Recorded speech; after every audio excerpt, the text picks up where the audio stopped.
ওকে, বলেন প্রবলেমসগুলো, এই যে ওর অঙ্কনের কিছু প্রবলেম দিল সেটা থেকে শুরু করি আমরা। 5 নম্বর, উদ্দীপকের অ্যাসিড দ্রবণের 55 গ্রামের সাথে অতিরিক্ত চুনা পাথরের বিক্রিয়ায় প্রমাণ অবস্থায় এসটিপিতে কত আয়তন কার্বন ডাইঅক্সাইড গ্যাস পাওয়া যাবে।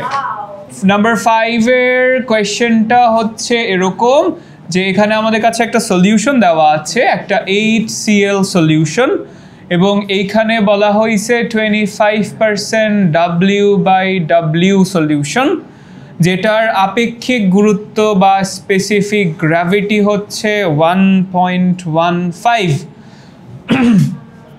তাহলে বলা এখন কোয়েশ্চেন হচ্ছে যে এই অ্যাসিড দ্রবণের 55 গ্রাম নিয়ে চুনা পাথরের সাথে 55 গ্রাম অফ দিস সলিউশন নিয়ে আমরা হচ্ছে কি করলাম, আমরা হচ্ছে চুনা পাথরের সাথে বিক্রিয়া করালাম, তখন কি আয়তনের এসটিপিতে কত আয়তন কার্বন ডাইঅক্সাইড উৎপন্ন হবে। ঠিক আছে, যেহেতু প্র্যাকটিস করতেছি র্যান্ডম কোয়েশ্চেনে প্র্যাকটিস করবো আর কি আমরা। র্যান্ডম কোয়েশ্চেন মানে এই তো যার যেখানে প্রবলেম আছে সেগুলো সলভ করে দিব, এই হলো কথা। দেখো এখানে 55 গ্রাম সলিউশন নিচ্ছি, আচ্ছা, আর এখানে বলছে আবার 25% W/W। সো W/W মানে গ্রাম পার গ্রাম। ঠিক আছে, এইটাতে এইটা কেন দিছে আমি জানি না, 1.5 ভলিউম বের করার তো কোনো দরকার নাই আমাদের। ঠিক আছে, হ্যাঁ হ্যাঁ হ্যাঁ এক্স্যাক্টলি। তোমার এখানে যেটা দরকার সেটা হচ্ছে যে 25% W/W দেওয়া আছে, তো 55 গ্রাম। তাহলে ব্যাপারটা হচ্ছে এরকম যে 100 গ্রাম দ্রবণে বা in 100 gram solution HCl, amount of HCl is 25 gram, 25 gram HCl, এই হচ্ছে কথা। 100 গ্রাম দ্রবণে HCl থাকে 25 গ্রাম, তাহলে আমার 55 গ্রামের মধ্যে কতটুকু থাকবে? তো গ্রামেই তো আছে সব কিছু। ঠিক আছে, গ্রামেই তো সব কিছু আছে, ডিভাইডেড বাই 100 এত গ্রাম HCl কত আসে বলো তো? এখানে 13.75 গ্রাম HCl, সবই গ্রামেই দেওয়া। তারপর কি HCl এর সাথে চুনা পাথরের বিক্রিয়া করাই দিব ক্যালসিয়াম কার্বনেট, এখানে 2 মোল দিব, ক্যালসিয়াম কার্বনেটের সাথে বিক্রিয়া করে ক্যালসিয়াম ক্লোরাইড প্রডিউস করবে, কার্বন ডাইঅক্সাইড গ্যাস উৎপন্ন করবে, আর কি উৎপন্ন করবে বলো তো? পানি উৎপন্ন করে। তো এখান থেকে যেটা দেখতে পাই আমরা যে 2 মোল HCl is reacting with 1 mole carbon dioxide calcium carbonate and producing 1 mole carbon dioxide। তার মানে STP তে 22.4 litre of carbon dioxide gas produce করে। এটা 2 মোল HCl। 2 মোল HCl মানে যদি গ্রামে কনসিডার করি তাহলে ইটস 2 times 36.5 মানে 73 গ্রাম। তাহলে 73 গ্রাম থেকে 22.4 লিটার পেলে এই যে 13.75 গ্রাম থেকে কতটুকু পাবো? ডেমি কিউব কত আয়তনের? এসটিপিতেই তো বলছে। আমার মনে হয় কোয়েশ্চেনটার মধ্যে বা অ্যান্সারের মধ্যে কোথাও না কোথাও একটা ঝামেলা আছে। ঠিক আছে, তাহলে ঠিকই আছে, এটাই ঠিক আছে। 7 নাম্বার, ওকে 7 নাম্বার প্রবলেম দেখছি। ঠিক আছে, দেখতেছি। তার আগে হচ্ছে একটু শীটটা পাস করি। আচ্ছা, 7টা সলভ করে তারপরে শীটটা পাস করি। 7-এর মধ্যে বলা হচ্ছে ম্যাঙ্গানিজ ডাইঅক্সাইড, তার সাথে 4টা HCl বিক্রিয়া করে ম্যাঙ্গানিজ ক্লোরাইড H2O আর ক্লোরিন উৎপন্ন করে। প্রমাণ অবস্থায়, কোয়েশ্চেনটা শুনো, প্রমাণ অবস্থায় মানে এসটিপিতে 8.9 ডেমিকিউব ক্লোরিন উৎপন্ন করতে উদ্দীপকের দ্রবণের কত আয়তনের প্রয়োজন? এই যে এইটাতে W/W দেওয়া আছে, সেটা ঠিকঠাক। আচ্ছা, কোয়েশ্চেনটা দেখি খেয়াল করে। আমাদের একটা রিয়েজেন্ট বোতলের ছবি দেওয়া আছে, আমি বিকা রাখতেছি। এই volume of HCl necessary to produce 8.9 ডেমিকিউব chlorine. Volume of HCl necessary to produce 8.9 ডেমিকিউব ক্লোরিন। আচ্ছা, সো কোয়েশ্চেন হচ্ছে যে এসটিপিতে আমরা যদি দেখতে চাই তাহলে দেখো এসটিপিতে 1 মোল ক্লোরিন প্রডিউস হয়, এই যে এখানে তো এটা দেওয়া আছে। তাহলে 1 মোল ক্লোরিন প্রডিউস হয় হচ্ছে 4 মোল HCl থেকে, তাই তো? 4 মোল HCl থেকে।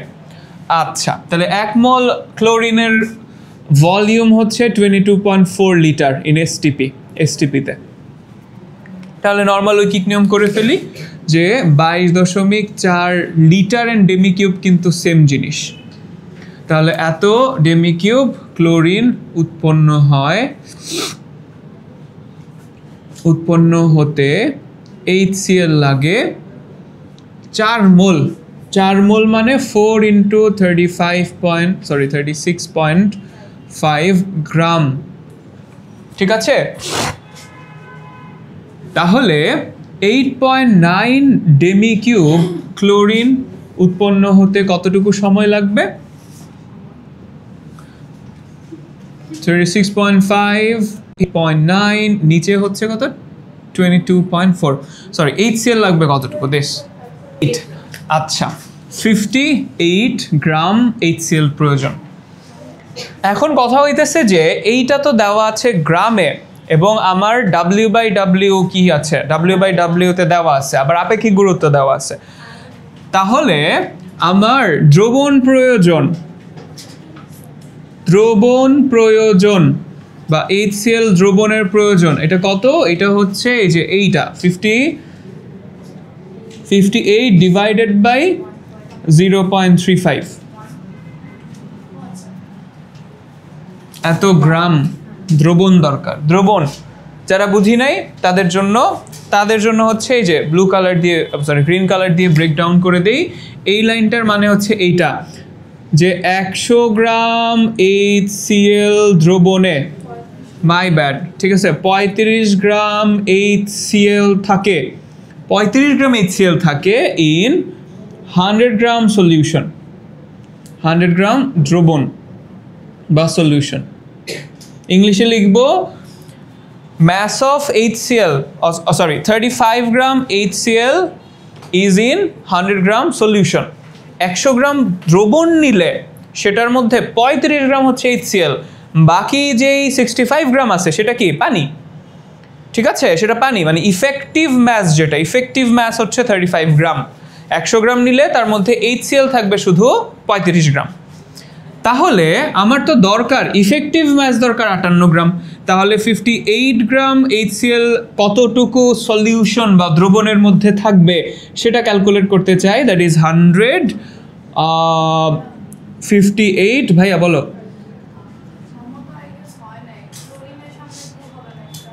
ক্লোরিনের সামনে 2 হওয়া দরকার না, এখানে ক্লোরিন 2টা চলে গেছে, ওখানে 2টা। ঠিক আছে, ওকে, গুড অবজারভেশন দো। ঠিক আছে, কত আসবে বলেন? 165.7 গ্রাম। দেখো এটা করলেও সেম জিনিস আসছে না? আচ্ছা, এই হচ্ছে আমরা গ্রামে পাইছি। বলছে কত আয়তন প্রয়োজন। হেয়ার কামস আপেক্ষিক গুরুত্ব। এটা তো দ্রবণের আপেক্ষিক গুরুত্ব। তাহলে আমরা লিখবো যে দ্রবণের আয়তন। ঠিক আছে, দ্রবণের আয়তন হচ্ছে গ্রাম। গ্রামকে কি করতে হয়? m/v বা m/ρ করতে হয়। m/ρ তার মানে 165.7 ওভার রো হচ্ছে 1.25। এই হচ্ছে মিলিলিটার, ডেমি কিউব আর কি। ওকে, কত আসে? 132.56। মিলেছে সবার? অ্যান্সার কি মিলছে? অঙ্কন কিসে থাকে? Demi cube. এটা কি লিটার? ও ওয়েট, এটা তো লিটারে আছে। লিটার থেকে কি বানাইতে হবে? সেন্টিমিটার কিউব বানাইতে হবে। তার মানে এখানে 10 দিয়ে আবার মাল্টিপ্লাই করতে হবে।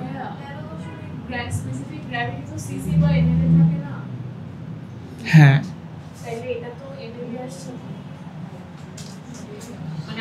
বুঝতে পারছি। হ্যাঁ, মানে এখানে ইউনিটের একটা ঝামেলা আছে, এটা হলো আসল কথা। ঠিক আছে, আমরা এইটার ইউনিট যেটা এটা বসাচ্ছি হচ্ছে ডেমি কিউবে। ঠিক আছে, কিন্তু এইটার ইউনিট যেটা সেটা আমরা এখানে বসাচ্ছি হচ্ছে গ্রাম পার সিসিতে বা গ্রাম পার মিলিলিটারে। তো সিসি লিখি, সেন্টিমিটার কিউব লিখি।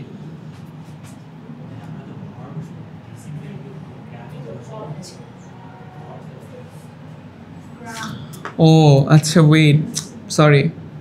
হ্যাঁ, গ্রামেই তো বসাইছি, গ্রামই ছিল। গ্রাম কাটাকাটি, অ্যান্সার যেটা আসবে সেটা আসবে হচ্ছে সেন্টিমিটার কিউবে। My bad. ঠিক আছে, অ্যান্সার যেটা আসবে সেটা সেন্টিমিটার কিউবে। বুঝতে পেরেছি। অ্যান্সার কি মিলছে অঙ্কন বইয়ের সাথে? মিলে নাই, স্যার।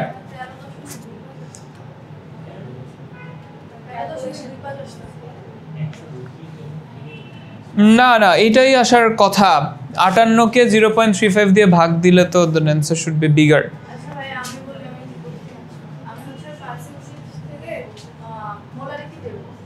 হ্যাঁ না থাক, হয় নাই আরে ওটা W/W তো, ওখান থেকে মোলারিটি।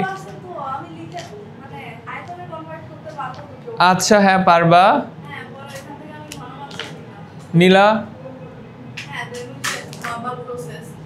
কত গ্রামের সাথে বিক্রিয়া করবে বা কত মোলের সাথে বিক্রিয়া করবে? কি দরকার পেঁচানোর? হ্যাঁ এই জন্যই তো মিলে না, ওই যে 10 কোথাও একটা হারাই ফেলছো। মানে মিলবে ডেফিনেটলি, অ্যান্সারও সেম আসবে। এই যে অ্যান্সার এইটাই, তুমি যেভাবে করছো আরেকবার ক্যালকুলেশন করো, এই অ্যান্সারই আসবে। ওটাও ভুল প্রসেস না, ঠিক প্রসেসই, সেম জিনিসই। আচ্ছা এই যে এই জিনিসখানা দিচ্ছি, এটার হচ্ছে মানে যথাযথ মূল্যায়ন করেন। আপনারা তো বাসায় গিয়ে পড়েনই না, প্রবলেমটা তো ওখানে। সো বাসায় গিয়ে পড়লে তো এগুলো দেওয়া যায়।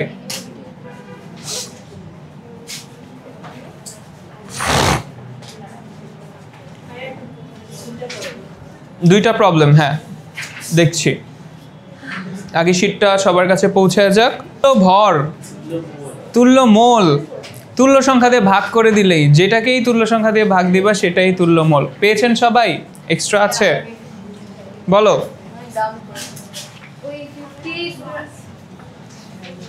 হ্যাঁ হ্যাঁ 58 গ্রাম।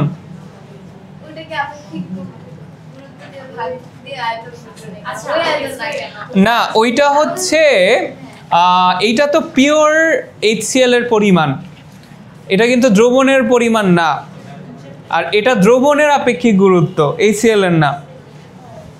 ঠিক আছে, একটা দ্রবণের, দ্রবণ মানে HCl না।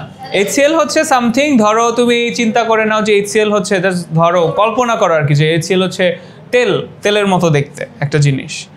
আর পানি, ওই পানির মধ্যে যখন মিক্স করে দিলা, তারপর মিক্স হয়ে গেল, দেন এটা সলিউশন বা দ্রবণ। তাহলে HCl এর আলাদা আপেক্ষিক গুরুত্ব আছে, আলাদা ব্যাপার স্যাপার আছে। বাট এখানে যে আপেক্ষিক গুরুত্বটা দেওয়া আছে বা স্পেসিফিক গ্র্যাভিটি দেওয়া আছে, সেটা সলিউশনের, দ্রবণের। HCl দ্রবণ লাগবে, ঠিক আছে। আচ্ছা শীটটা পাইছেন যেটা, সেইটার মধ্যে হচ্ছে আপনাদের এখানে প্রায় 168টা MCQ দেওয়া আছে, প্রত্যেকটারই কোয়েশ্চেন মানে অ্যান্সার সহ দেওয়া, ঠিক আছে। এবং যদি তাকায় দেখো পাশে, প্রতিটাই হচ্ছে গত 10 বছরে কোনো না কোনো ইঞ্জিনিয়ারিং অ্যাডমিশনে আসা কোয়েশ্চেন, ঠিক আছে। সো এই MCQগুলো সলভ করলেই এই চ্যাপ্টারের সব MCQ সলভ হয়ে যাওয়া উচিত। কিভাবে সলভ করবেন ভাইয়া বলো? স্পেসিফিক গ্র্যাভিটি, এটা হচ্ছে অলমোস্ট ডেনসিটির মতো কাজ করে। It's ratio of density of anything and water, ঠিক আছে। আচ্ছা এটা কিভাবে সলভ করবেন? আপনাদের কাজ হচ্ছে যে ফোন নাও বা ক্যালকুলেটর নাও বা এটা একটা পিস অফ পেপার নাও, নিয়ে হচ্ছে অ্যান্সারগুলো ঢেকে জাস্ট কোয়েশ্চেনটা পড়বেন। কোয়েশ্চেনটা পড়ে তারপরে তুমি হচ্ছে MCQ মানে ক্যালকুলেটর হাতে নিয়ে MCQ স্টাইলে সলভ করবা অ্যান্সারটা। তারপরে হচ্ছে দেখবা তোমার যে অ্যান্সার আসছে সেটা হচ্ছে দাগানো অ্যান্সারের সাথে ম্যাচ করে কিনা, ঠিক আছে। যেহেতু অ্যান্সার দেওয়াই আছে, সো একটা ন্যাচারাল টেন্ডেন্সি হলো অ্যান্সার দেখার সাথে সাথে তুমি যতই ভুল করো ওইটাই হচ্ছে তোমার, ওইটাই ঠিক মনে হয়, ঠিকটাই ঠিক মনে হয়। সো তাহলে তার নিজেকে টেস্ট করা হইলো না। তাহলে নিজেকে টেস্ট করার জন্য টেকে ওয়াচ, ঘড়ি নিবা, আর হচ্ছে কোয়েশ্চেন ঢেকে যেমনি করে ঢেকে জাস্ট কোয়েশ্চেনটা পড়বো, কোয়েশ্চেন পড়ে অ্যান্সার বের করবো, অ্যান্সার বের করে তারপরে হচ্ছে দেখবো যে অ্যান্সার মিলছে, হ্যাঁ ডান। তারপর নেক্সট ওয়ান অ্যান্সার বের করে তারপরে অ্যান্সার রিভিল করবো, ডান, ঠিক আছে। এইভাবে করে আগাবো আর টাইম ধরে আগাবো, ঠিক আছে। 165টা প্রবলেম আছে, তো 168টা বা 170টা প্রবলেম আছে ধরে নিচ্ছি। 1 মিনিট করে যদি সময় লাগে প্রতিটা MCQ সলভ করতে, তাহলে তোমার কতক্ষণ সময় লাগার কথা? ধরে নাও 180 মিনিট, ঠিক আছে। 3 ঘন্টাই দিলাম, তাহলে তোমার এইটা পড়তে 3 ঘন্টা সময় লাগবে। 3 ঘন্টায়, এই 3 ঘন্টায় তুমি যা শিখবা এটা full, it will cover full chapter. Because এখানে এমন কিছু ম্যাথ আছে যেগুলো হচ্ছে অ্যাকচুয়ালি রিটেনের ম্যাথ, ঠিক আছে। এখানে আসছে জাস্ট শুড ডু। জিনিসটা কম্পাইল করে দিলাম, একসাথে কাজে লাগায়েন। যদি কাজে না লাগাইতে পারেন তাহলে আপনার ব্যর্থতা। ওই যে একটা হাদিস আছে না, যে কেউ রমজান পেলো কিন্তু তারপরেও নিজের গুনাহ মাফ করাতে পারলো না, তাহলে তাকে কি জানি বলছিল, সে জাহান্নামে যাক বা তাকে না কিছু একটা মানে এইটুকু পর্যন্ত ঠিক আছে তো ভাই? হ্যাঁ সে অভাগা, হ্যাঁ সে অভাগা।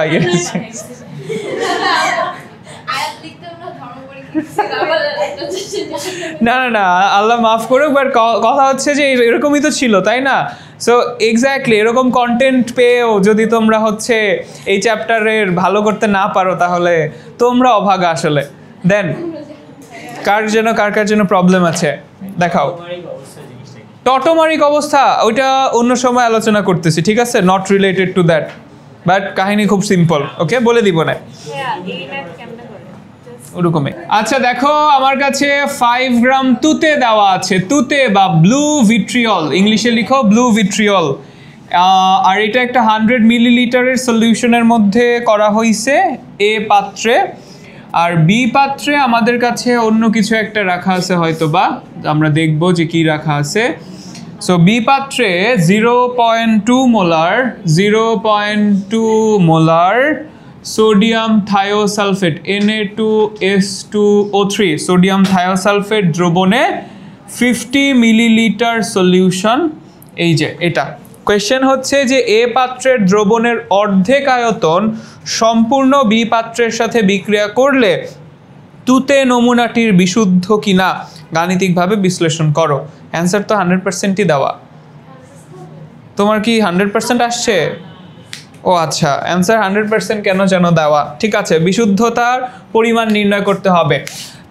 এইটার কত millilitre? 50 millilitre. So basically 50 millilitre of 5 গ্রাম তুতে is reacting with 0.2 molar sodium thiosulphate of 50 millilitre. আচ্ছা, সলিউশন কি ছিল বলো তো? আমাদের রিয়াকশনটা ছিল এরকম যে কার সাথে বিক্রিয়া করে? পটাশিয়াম আয়োডাইডের সাথে। হ্যাঁ, ডিরেক্ট লিখে ফেলতে পারে 1 মোল কপার 1 মোল সোডিয়াম থায়োসালফেটের সাথে করে। এটা তো মনে আছে না সবার? মনে আছে সবার? তাহলে ডাইরেক্ট লিখে ফেলি। তাহলে আমরা লিখে ফেলবো যে 1 মোল sodium thiosulphate S2O3 is equivalent of 1 mole copper sulphate. তার মানে 0.2 molar 50 millilitre sodium thiosulphate Na2S2O3 is also equivalent to 0.2 molar 50 millilitre copper sulphate. ঠিকঠাক আছে? আচ্ছা, এখন কথা হচ্ছে যে এই জায়গায় আমার এখান থেকে কত গ্রাম কপার সালফেট সেটা বের করতে চাই। তাহলে গ্রামের জন্য SMV/1000, তাহলে S 0.2, M হচ্ছে কপার সালফেটের ম্যাস, V হচ্ছে 50 মিলিলিটার ডিভাইডেড বাই 1000, এত গ্রাম কপার সালফেট। এইটা একটু ভাইকে বলো তো কপার সালফেটের ম্যাস কত হয়? 249 159 কপার সালফেট জাস্ট 159.5। তাহলে কত গ্রাম কপার সালফেট আসে বলো তো? বুঝি নাই। 1.595 গ্রাম কপার সালফেট। ওকে, ও আচ্ছা 250, ঠিক আছে। এখন তাহলে এত গ্রাম কপার সালফেট, তাহলে এত গ্রাম কপার সালফেট ছিল কত মিলিলিটারের মধ্যে? 50 মিলিলিটারের মধ্যে। এত গ্রাম ছিল কত মিলিলিটারে? কেন, কোত্থেকে বুঝছি? এ পাত্রের অর্ধেক নিছি, বুঝতে পারছি না? এ পাত্রের অর্ধেক নিলাম, তার মানে 50 মিলিলিটার নিছি। এই 50 মিলিলিটারে ক্যালকুলেশন করে দেখলাম যে এতটুকু, এই পুরাটা বিক্রিয়া করার জন্য আমার কপার সালফেটের প্রয়োজন হচ্ছে 1.595 গ্রাম। তার মানে হইল যে এতটুকু যে 50 মিলিলিটারের সাথে বিক্রিয়া করছে, সেই 50 মিলিলিটারের মধ্যে কপার সালফেট ছিল এত গ্রাম, নট তুতে, কপার সালফেট ছিল এত গ্রাম। তাহলে এবার তাইলে হচ্ছে আমরা দেখতে চাই যে 50 মিলিলিটারে তাহলে ছিল, তাহলে 50 মিলিলিটারে কপার সালফেট ছিল 1.595 গ্রাম, 595 গ্রাম। তাহলে 100 মিলিলিটার কপার সালফেটে কতটুকু ছিল বলো তো? 1.595 টাইমস 2 করে দেই, দূর এত কিছু করার মতো ধৈর্য আছে নাকি? 1.595 টাইমস 2। বয়স হয়ে যেতে থাকলে নাকি মানুষের ধৈর্য কমতে থাকে।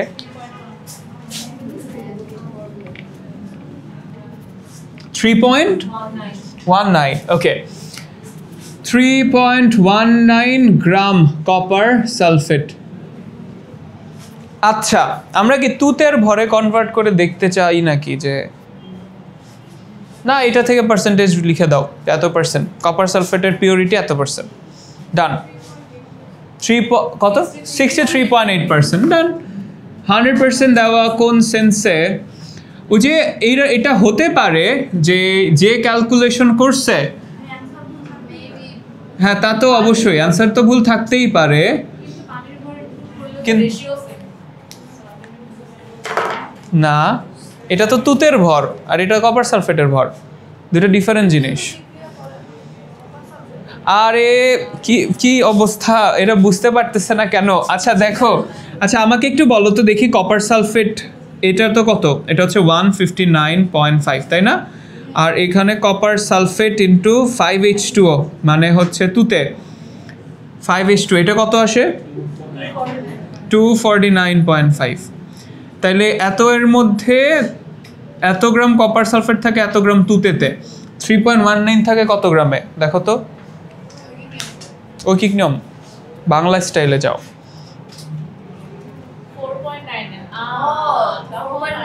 4.99, এই জন্য বইয়ে 100% দেওয়া আছে, মানে তুতের হিসেবে। হ্যাঁ হ্যাঁ, তুতের পিউরিটি জিজ্ঞেস করছে নাকি? কোয়েশ্চেনটা কি? হ্যাঁ হ্যাঁ, তুতে নমুনাটি বিশুদ্ধ কিনা, তুতের নমুনা বিশুদ্ধ, কপার সালফেটের বিশুদ্ধতা জিজ্ঞেস করে নাই, তুতে নমুনার বিশুদ্ধতা জিজ্ঞেস করছে, দ্যাটস দ্য প্রবলেম। আচ্ছা ভাইয়া বলেন।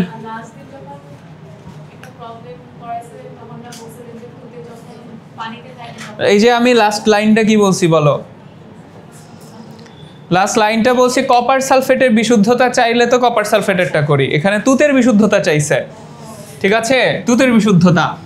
তাহলে এই জায়গায় এই যে এমনি লিখতে হবে যে 159.5 গ্রাম copper sulphate in 249.5 gram blue vitriol.